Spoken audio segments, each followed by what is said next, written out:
Hello, నేను CS రావు.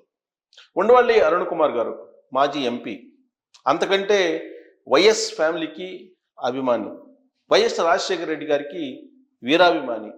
ఆయన ప్రోత్సహించకపోతే MP కాలేను అని అనేక వేదికల మీద చెప్పారు ఉండవల్లి అరుణ్ కుమార్ వైఎస్ రాజశేఖర రెడ్డి గారి గురించి. అంటే అంతటి వీరాభిమాని ఆ ఫ్యామిలీకి. మరి జగన్మోహన్ రెడ్డి గారితో ఎందుకు ట్రావెల్ కాలేకపోతున్నారు? రాజశేఖర రెడ్డి గారితో ట్రావెల్ అయ్యారు. రాజశేఖర రెడ్డి గారు ఏ టాస్క్ ఇస్తే ఆ టాస్క్ని ఆయన నెరవేర్చడానికి ప్రయత్నం చేశారు. అలాంటి టాస్క్లో ఒకటి రామోజీరావు గారి మార్గదర్శి సంస్థ మీద కేసు వేసి పోరాటం. దాన్ని ఇప్పటికి కూడా నడిపిస్తూ ఉన్నాడు ఉండవల్లి అరుణ్ కుమార్ గారు. రాజశేఖర రెడ్డి గారు హెలికాప్టర్ ప్రమాదంలో చనిపోయినప్పటికీ ఆయన ఇచ్చినటువంటి టాస్క్ బతికిన రోజుల్లో ఇప్పటికి కూడా ఉండవల్లి అరుణ్ కుమార్ గారు కొనసాగిస్తూ ఉన్నారు. అంటే ఎంత విధేయంగా ఉండేవాళ్ళు రాజశేఖర రెడ్డికి అనే దానికి ఆ అంశాన్ని నేను గుర్తు చేస్తూ ఉన్నాను. మరి అలాంటి ఉండవల్లి అరుణ్ కుమారు జగన్మోహన్ రెడ్డి గారి శ్రేయస్సు కోరుకుంటున్నారు. జగన్మోహన్ రెడ్డి గారు అధికారంలో ఉండాలని కోరుకుంటున్నారు.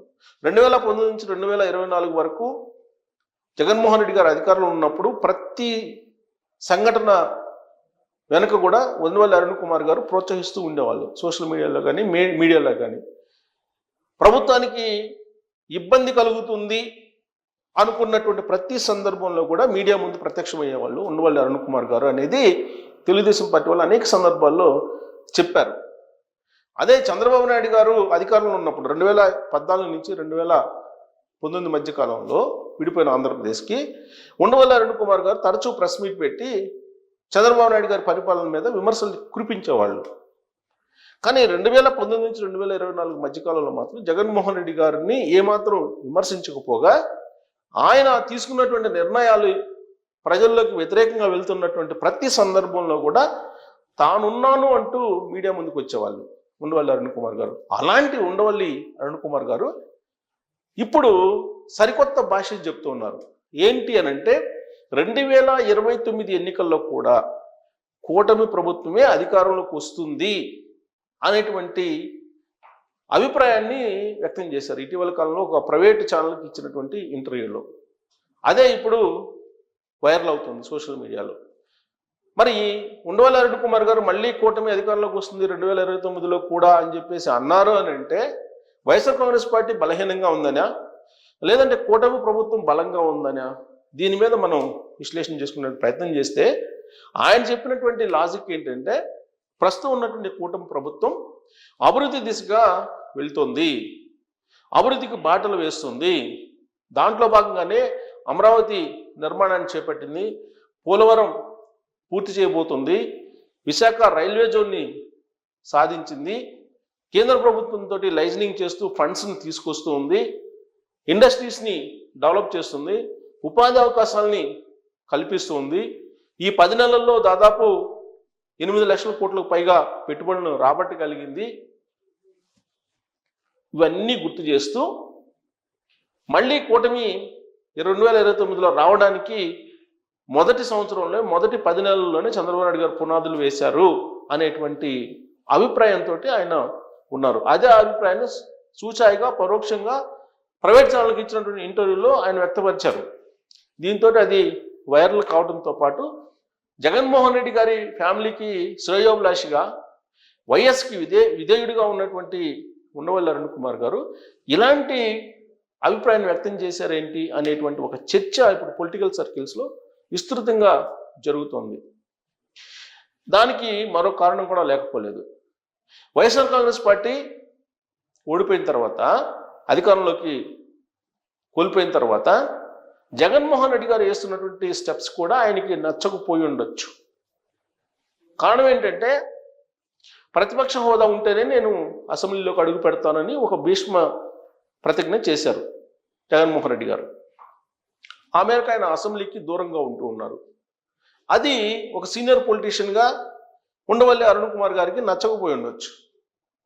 ప్రతిపక్ష నేత హోదా ఉంటేనే నేను అసెంబ్లీకి వెళ్తాను అనేటువంటి అభిప్రాయంతో ఆయన ఏకీభవించలేకపోయి ఉండొచ్చు ఉండవల్లి అరుణ్ కుమార్ గారు.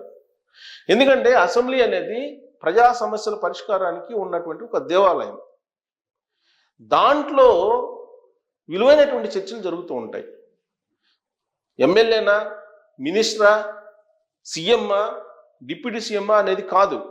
అక్కడ ఎవరు అర్థవంతమైనటువంటి చర్చలు, అర్థవంతమైనటువంటి సలహాలు, సూచనలు, నిజమైనటువంటి ప్రజా సమస్యలు లేవనెత్తుతారో వాళ్ళే అక్కడ హీరోలాగా కనిపిస్తూ ఉంటారు. దానికి ఉదాహరణ వెంకయ్యనాయుడు గారు అసెంబ్లీలో ఉన్నప్పుడు ఏ విధంగా మాట్లాడేవాళ్ళు, రోసీ గారు అసెంబ్లీలో ఉన్నప్పుడు ఏ విధంగా మాట్లాడేవాళ్ళు. రోసీ గారు ప్రతిపక్షంలో కాంగ్రెస్ పార్టీ ఉన్నప్పుడు ఆయన లేవనెత్తేటువంటి అంశాలు కానీ, లేదంటే ఆయన అర్థవంతంగా చేసేటువంటి చర్చలు కానీ అందరినీ ఆలోచింపజేసేవి. అందుకే ఆయన్ని అసెంబ్లీ టైగర్ అని కూడా అనేవాళ్ళు. మరి జగన్మోహన్ రెడ్డి గారు ప్రతిపక్ష నేత హోదా ఉంటేనే నేను అసెంబ్లీకి వెళ్తాను అని చెప్పి ఆయన చెప్పడం అనేది ఒక రకంగా చెప్పాలంటే రాజకీయాల్లో ఉండేటువంటి మేధావులు దీన్ని అంగీకరించకపోవచ్చు, అంగీకరించడానికి కూడా అవకాశం లేదు. ఎందుకనంటే అక్కడ కౌలన్ షర్దార్ రూల్స్ ప్రకారం మీకు ప్రతిపక్ష హోదా ఇవ్వడానికి తగినటువంటి స్థానాలు లేవు, ఎమ్మెల్యేలు లేరు అనేది క్లియర్గా అర్థమవుతుంది.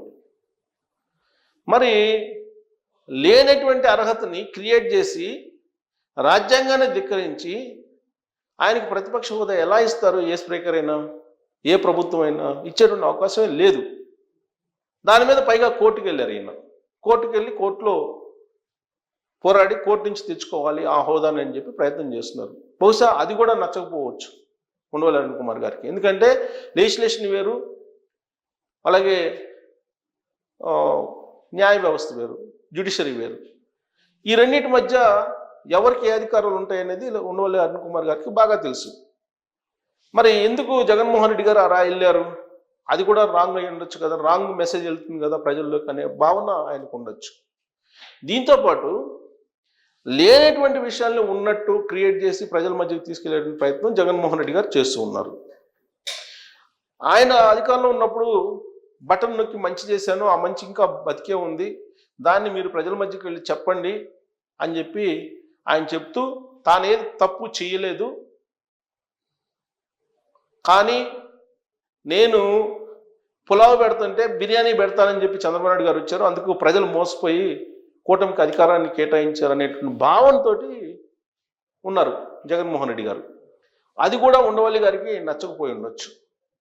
ఎందుకనంటే జగన్మోహన్ రెడ్డి గారు అధికారంలో ఉన్నప్పుడు ఎన్ని రకాల హామీలను తప్పారంటే ప్రధానమైనవి, మిగిలినటువంటి వాటిని పక్కన పెడితే మద్య నిషేధం చేస్తానన్నారు, చేస్తానని చెప్పి అధికారంలోకి వచ్చిన తర్వాత ఏం చేశారనేది అందరికీ తెలుసు.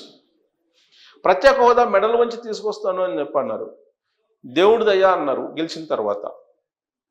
ఇలా చెప్పుకుంటూ పోతే అనేకమంది సిపిఎస్ రద్దు అన్నారు, ఉద్యోగులకి 15 రోజుల్లో నేను సిపిఎస్ రద్దు చేస్తానన్నారు, సిపిఎస్ రద్దు చేయలేకపోయారు. ఇలా ప్రధానమైన అంశాలు చాలా ఉన్నాయి మాట తప్పినటువంటివి.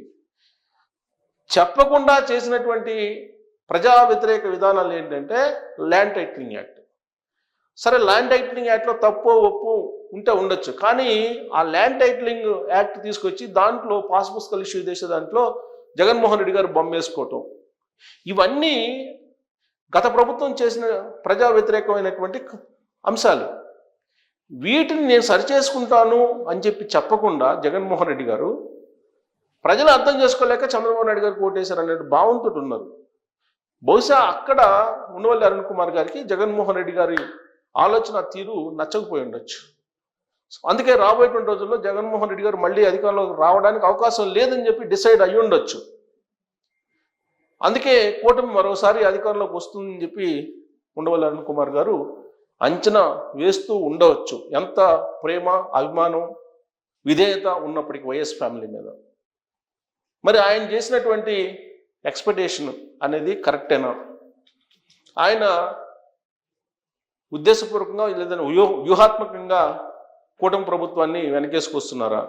దీని వెనక ఏమైనా లాజిక్ ఉందా అనే దాని మీద మీరు కామెంట్ చేయొచ్చు. Thank you.